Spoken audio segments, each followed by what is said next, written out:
ദേവികുളം തെരഞ്ഞെടുപ്പ് കേസിൽ ഹൈക്കോടതി വിധിക്കുള്ള സ്റ്റേ നീക്കാൻ സുപ്രീംകോടതി വിസമ്മതിച്ചു. ഓഗസ്റ്റ് ആദ്യവാരം കേൾക്കാനായി ഹർജി മാറ്റി. ബി ബാലഗോപാൽ വിവരങ്ങളുമായി ചേരുകയാണ്. പലു, എന്താണ് സുപ്രീംകോടതിയിൽ ഉണ്ടായത്?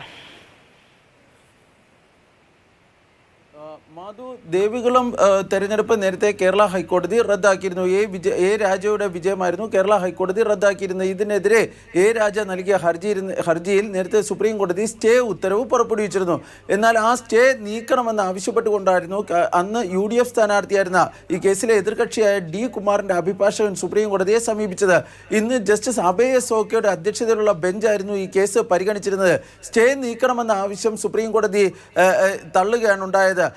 തുടർന്ന് ഈ കേസിൽ അന്തിമ വാദം കേൾക്കൽ ഓഗസ്റ്റ് ആദ്യവാരം ആരംഭിക്കാമെന്ന് കോടതി വ്യക്തമാക്കുകയും ചെയ്തു. അതായത് അതുവരെ ഈ നിയമസഭാ സമ്മേളനത്തിലും മറ്റും പങ്കെടുക്കുന്നതിന് ഈ എ രാജയ്ക്ക് വിലക്കുണ്ടായിരിക്കില്ല. പക്ഷേ അദ്ദേഹത്തിന് ശമ്പളം, മറ്റ് ആനുകൂല്യങ്ങളൊന്നും തന്നെ ഈ കാലഘട്ടത്തിൽ ലഭിക്കുകയുമില്ല. മാധു.